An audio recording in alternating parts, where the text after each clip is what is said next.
Imagine you are standing in the darkness. The air is thick, wet metallic. You smell iron before you see it. Blood, old blood, fresh blood, and then the torches rise. Thousands of wooden stakes stretch into the night sky, each one crowned with a human body, some still twitching, some screaming, some long dead but not allowed the dignity of falling. You are an Ottoman soldier. You have marched across rivers and mountains with the greatest army on earth. And now you are here. The question that freezes your spine is simple. How did one man, with barely a kingdom to his name, turn the strongest empire of the 15th century into a terrified, vomiting, retreating mass in a single night? Because this is not a story about a battle. This is a story about fear itself being weaponized. And once it begins, there is no escaping it. You think this can't get worse? Wait. You are about to witness 5 moments that history politely looks away from. You will see how a boy raised as a hostage in the Ottoman court learned the psychology of terror from the inside out. You will watch an army of 40,000 professionals march confidently into Wallachia and start to lose their minds before a single sword is swung. You will follow a prince who burns his own land, poisons his own wells, and slaughters his own villages, not out of madness, but calculation. You will experience the night when death itself seems to walk, whisper, and stab from the shadows. And finally, you will stand in front of a forest so obscene, so horrifying, that even the Sultan of the Ottomans turns away. But first, you need to understand how hopeless this was supposed to be, because in 1462, Wallachia should not exist anymore. You are in Eastern Europe, a borderland, a place crushed between empires like a bone between teeth. To the south is the Ottoman Empire, unstoppable, disciplined, ruthless. They have just taken Constantinople.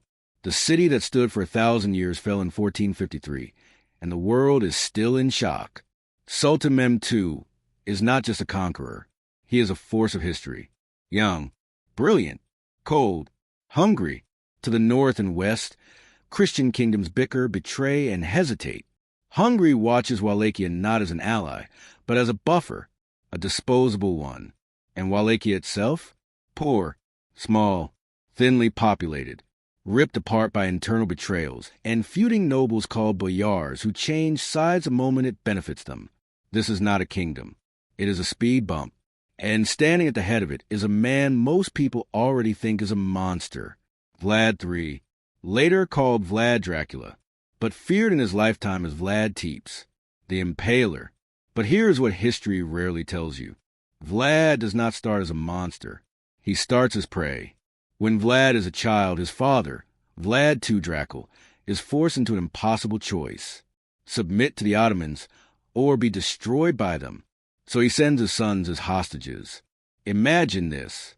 You are a boy, maybe 11 or 12. You are taken from your home, your mother, your mountains, and delivered to the court of the enemy. This is not a dungeon. It is worse. The Ottoman court is beautiful, orderly, educated, and absolutely merciless. Vlad watches boys trained to kill without hesitation.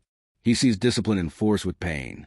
He sees disobedience punished publicly, efficiently, without emotion.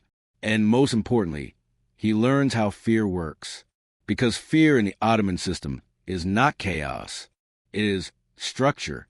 Vlad's younger brother Radu adapts. He smiles. He converts. He becomes favored. Vlad does not. Vlad resists. He refuses to bend. And every refusal is remembered. Years later, when Vlad returns to Wallachia, he does not return to peace. His father is murdered. His older brother is blinded with hot irons and buried alive. The boyars did this. The same nobles who smile and bow and swear loyalty. The same men who will betray him again the moment the wind changes. Something inside Vlad fractures, but it also sharpens. When he finally takes the throne of Wallachia, he rules a land that does not trust him and that he does not trust back. So he teaches them something. There's a story, recorded by multiple sources, that early in his reign, Vlad invites the boyars to a grand feast. Music plays, wine flows, the nobles relax. And then Vlad asks a simple question: how many princes have you served? The answers vary. Too many. And that is the point. Some of them are stabbed where they sit.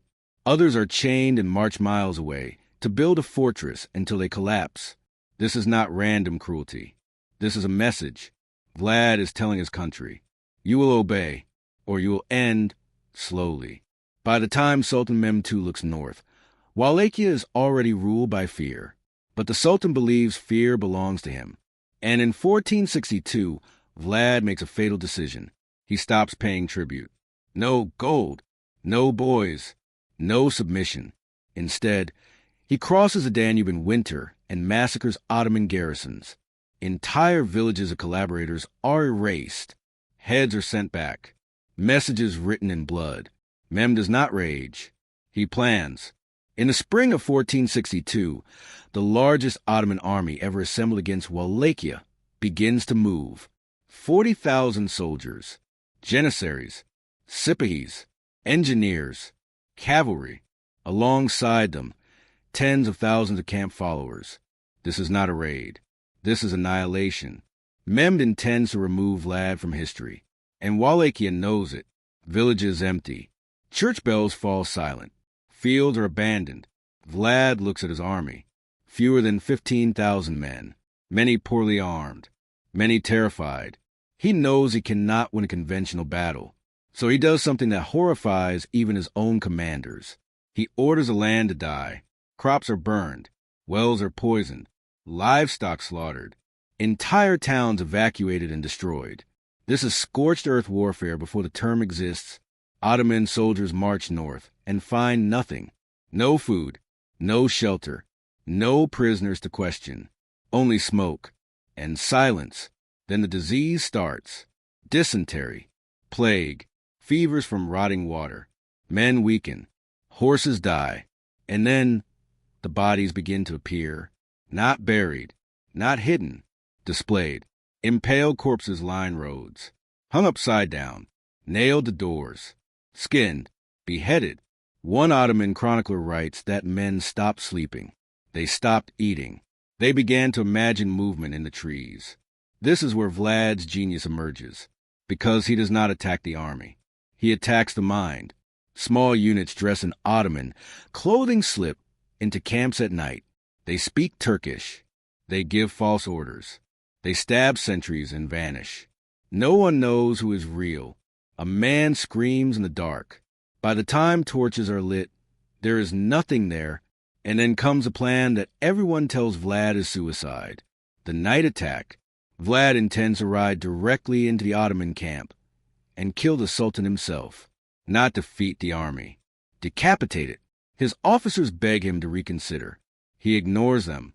On the night of June 16th, 1462, Vlad gathers his men. They are exhausted, hungry, outnumbered almost 3-1. And yet they ride. They smear themselves with ash. They wear captured Ottoman armor. They speak in whispers. You are one of them. Your heart is pounding so hard you are sure it can be heard. Ahead of you, the largest army on earth sleeps. Tens of thousands of men. Rows of tents. Torches flickering. And somewhere in the center, Mehmed II. If Vlad fails tonight, Wallachia dies tomorrow. If he succeeds, history changes. The signal is given, and hell opens its mouth. The horses do not charge. They walk, slowly, silently. Leather creaks. Steel whispers. Breath fogs the air. You ride with Vlad himself. Close enough to smell the horse sweat on his armor. Close enough to see his face when a torch briefly flares. His eyes are open wide. Not frantic. Not angry. Focused. This is not rage. This is calculation. The Ottoman camp stretches endlessly. Tens of thousands of men lie wrapped in blankets, snoring, coughing, muttering in dreams. Fires burn low. Guards pace lazily. Why wouldn't they? Who would be insane enough to attack this? That assumption is about to kill them. The first sentry dies without a sound. A hand clamps his mouth. A blade slides up under the ribs, angling for the heart. He slumps. His body is dragged into the shadows. No alarm. Another guard turns. He opens his mouth. An axe caves in his skull. Bone collapses like wet clay. Still no alarm. You move deeper. Vlad, raises his hand. This is it. The signal drops. And suddenly the night screams. Horses explode into motion. Men roar. Torches are kicked over. Tents are slashed open as men inside wake, the steel ripping through flesh. You stab downward into a body that was asleep a second ago. The blade catches on a rib.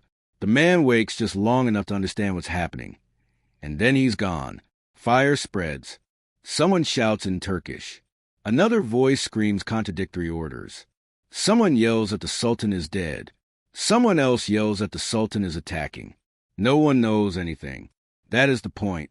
Vlad rides straight toward the center of the camp, where the Sultan's pavilion should be.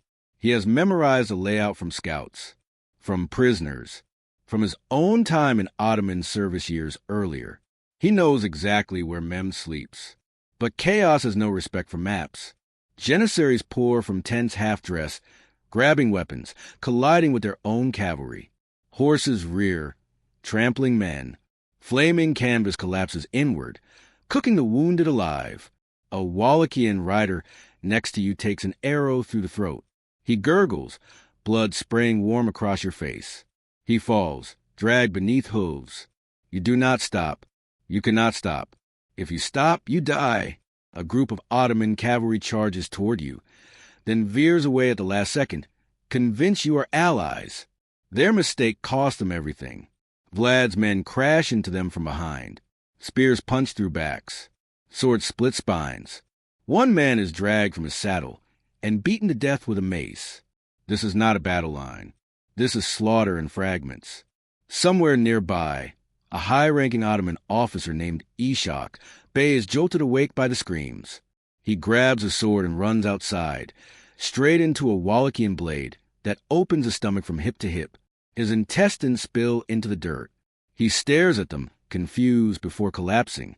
Elsewhere, a young janissary named Hassan, barely 16, wakes under a burning tent. He crawls out, clothes on fire, screaming for his mother in a language no one around him understands. A horse tramples his skull. This is what panic looks like when discipline collapses. And yet the Sultan lives. Vlad reaches the place where Mem's tent should be, but it's wrong. The pavilion is there, but it's not the Sultan's. It belongs to a decoy. The Ottomans anticipated assassination. The Sultan sleeps elsewhere. For the first time that night, Vlad hesitates. Seconds stretch. Seconds matter. A shout goes up. They're here! Wallachians! Trumpets blare. Real ones this time. Janissaries form ranks with terrifying speed. These are professionals. Men trained from childhood to fight through confusion. The moment of surprise is bleeding out. Vlad knows it. He does not press deeper. He cannot. Instead, he does something even more damaging. He lets the Ottomans see him. He rides along the fire line, shouting orders in Turkish. He wants them to believe the camp is overrun. He wants the fear to metastasize. And it works. Units begin attacking each other. Orders contradict. One commander retreats, while another advances. Horses bolt. Supply wagons catch fire. At some point, someone finally spots Vlad clearly. The red banner. The dragon crest. The man himself. A cry ripples through the camp. Teeps. The Impaler. Men who have never seen him freeze. Men who have heard the stories break. Because the stories are worse than death. They say he skins prisoners alive. They say he boils children. They say he drinks blood. Most of it is exaggerated. But none of it matters. Fear does not require accuracy. An arrow strikes Vlad's horse. The animal screams and collapses, throwing him hard into the dirt. For a heartbeat, everything stops. If he dies here, this entire war ends. Two Wallachians drag him up, throw him onto another horse, and ride like demons themselves are chasing them. Because now they are. The Ottomans recover enough to counterattack. Cavalry charges. Archers loose volleys into the darkness. The Wallachians do not stand and fight. They vanish. They melt back into the trees, into the smoke, into the night they came from. By dawn, the field is quiet. Too quiet. The Ottomans emerge slowly, cautiously, expecting another trick. What they find is ruin, thousands of dead, burn tents, slaughter horses, commanders missing. But the Sultan is alive. And that matters, because this means strategically the night attack has failed. Vlad did not kill Mehmed. He did not destroy the army. If this were a normal war, this would be the end. And for a moment, even Vlad believes it. He rides back to his capital, Târgoviște, with men who are exhausted beyond words. They have done the impossible, and yet not enough. Ottoman scouts regroup. The army reforms. And then it advances. Again, this is the lowest point. This is where most stories would end with defeat. Because Wallachia has nothing left. No fields. No reserves. No allies coming. Just one final defense. Târgoviște, the capital, a small city, poorly fortified, impossible to hold against 40,000 men. Vlad knows this, and yet he does not flee. Instead, he prepares something that will echo through history like a scream. As the Ottoman army approaches, the smell reaches him first. A stench so powerful it makes horses rear and men gag. They crest a hill, and they see it. A forest, not of trees, of stakes. 20,000 of them, each one bearing a human body. Ottoman prisoners, traitors, criminals, some still alive, impaled days earlier, eyes roll back, mouths open in silent agony. The ground is black with blood. Birds circle but do not land. Even the crows hesitate. This is not execution. This is theater. Psychological warfare perfected. An Ottoman chronicler records that hardened veterans wept openly. Some vomited. Others refused to advance. Sultan Mehmed himself rides forward and stops. He stares. For a long time. And then he says something extraordinary. A man who can do this to his enemies deserves respect. The army does not attack. Not yet. And this is where the war takes its most unexpected turn. Because Vlad has one final trick left. And no one sees it coming. Not even his own men. The Ottoman army does not cheer. It does not shout. It does not advance. It stalls. Men avert their eyes. Horses refuse to move forward. Veterans who have stormed cities and butchered offenders stand frozen in place, staring at a scene that feels less like war and more like a curse.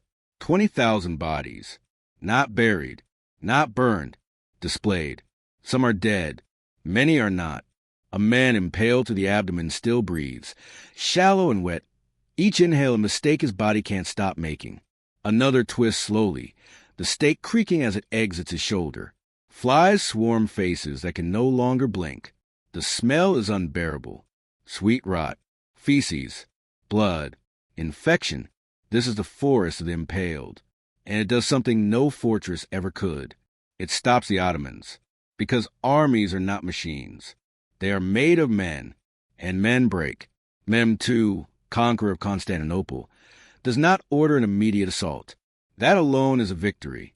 Instead, he camps outside Târgoviște, and time becomes Vlad's weapon again, because the longer the Ottomans remain here, the worse it gets.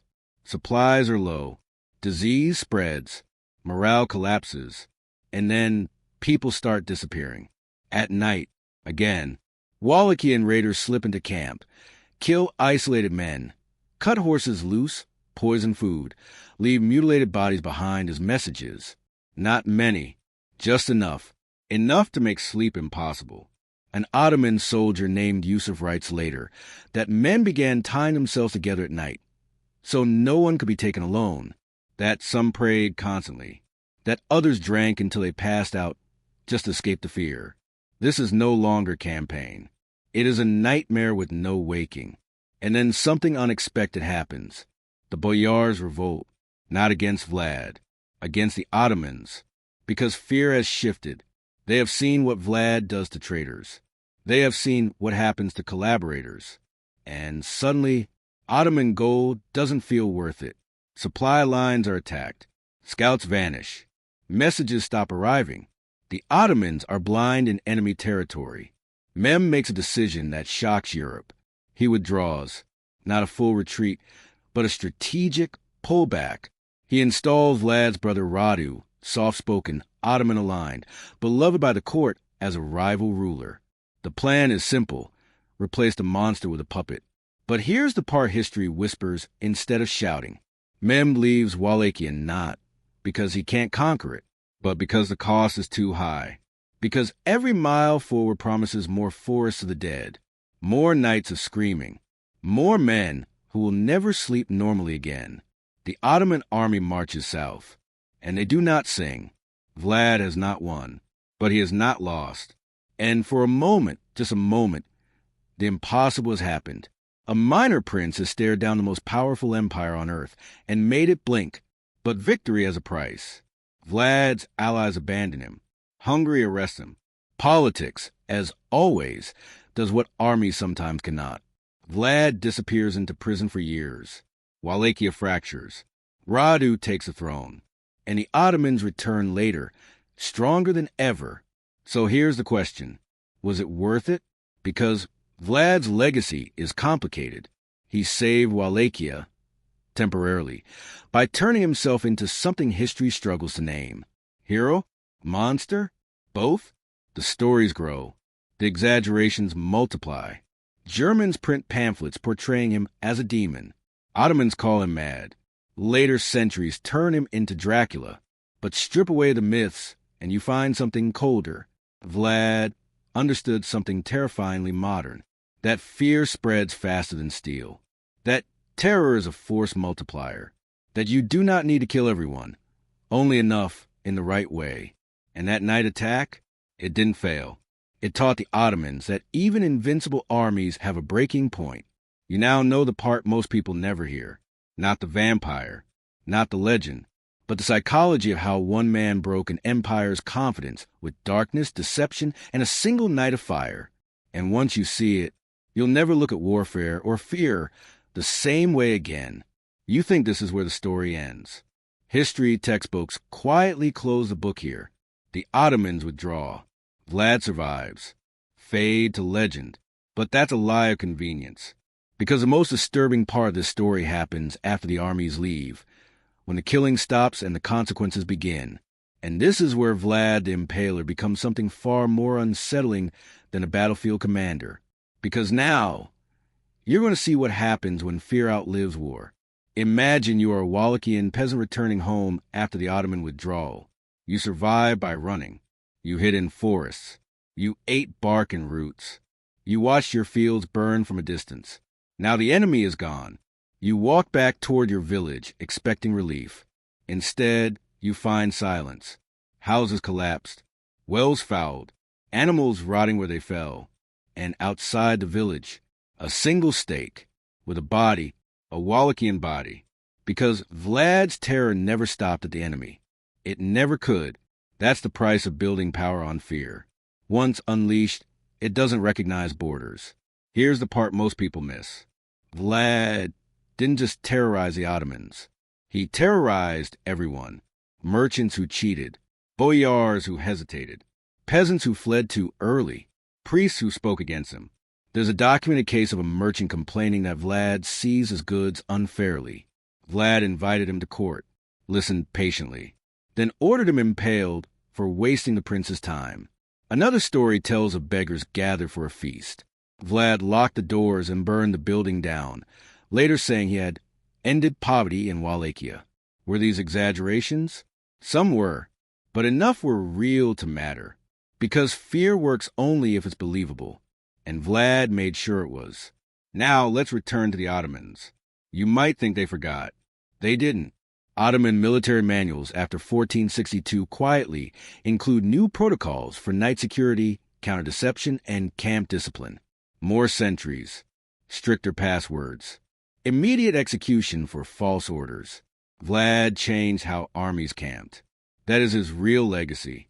Not impalement, not Dracula. Doctrine, but Vlad himself, he loses everything. Hungary arrests him, not for cruelty, but for political convenience.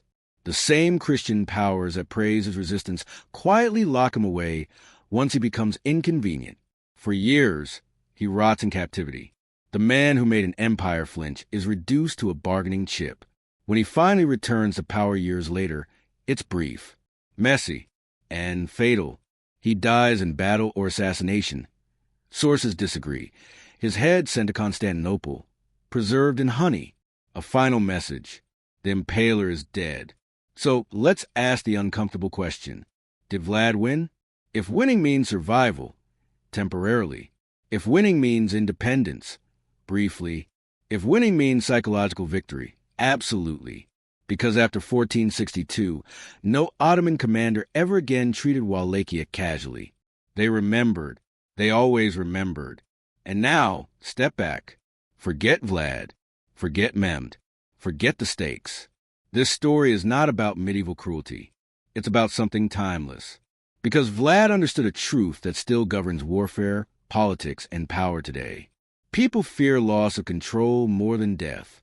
The Ottomans could face armies. They could face walls. They could face losses. But they could not face uncertainty. They could not face a war where sleep itself was a liability. That's why 40,000 men recoil from one night. That's why an empire paused. That's why this story still crawls under your skin. You've heard of shock and awe. Vlad invented it. You've heard of asymmetric warfare. Vlad mastered it. You've heard of psychological operations. Vlad lived it. And you've heard of Dracula. That's the part history used to cope. Because the truth is harder. That a human being, scarred, betrayed, and brilliant, looked at overwhelming power and decided to weaponize fear itself. You now know the real story. Not the fairy tale. Not the propaganda. Not the monster myth. But the uncomfortable reality 99% of people will never hear. And once you understand it, you can't unsee it. Because somewhere, even now, every army still fears the night. You think the lesson is finished. It isn't. Because there is one final layer to this story. One that almost no documentary, no textbook, no viral clip ever touches. And it's the most unsettling part of all. Picture Mehmed 2 months later, back in Constantinople. The city he conquered. The city that made him immortal. He sits in marble halls, surrounded by scholars, generals, poets. The machinery of empire hums again. Campaigns are planned. Maps are unrolled. New wars are discussed.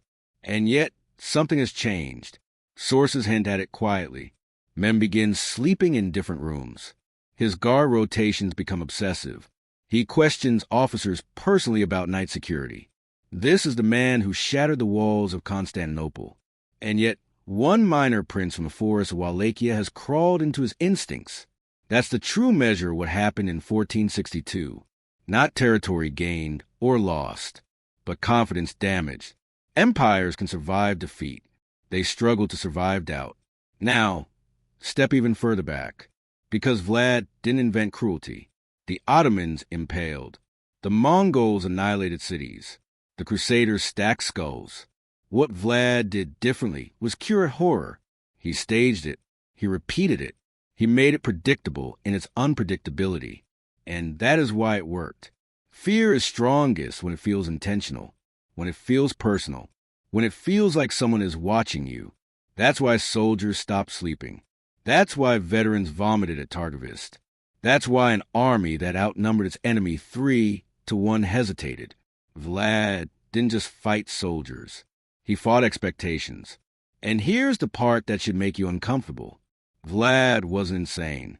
Nothing about his strategy suggests madness. Madmen are inconsistent. Madmen lash out. Vlad was methodical. Every atrocity served a purpose. Every display was calibrated. Every rumor was encouraged. That doesn't excuse him. It indicts him. Because it means this wasn't a loss of control. It was control taken to its extreme. So, why does history turn him into a vampire? Because it's easier. It's easier to say monster than to admit this was human. It's easier to hide behind folklore than confront the fact that terror works. Even now, especially now, here's your final false ending. You might think Vlad failed because Wallachia didn't stay free. But that's not how influence works. Wallachia was small, fragile, expendable. Vlad was never going to defeat the Ottomans permanently. What he did instead was far more dangerous. He showed that the Ottomans were not untouchable. And once that idea exists, it spreads. Hungary resists longer. Balkan states delay.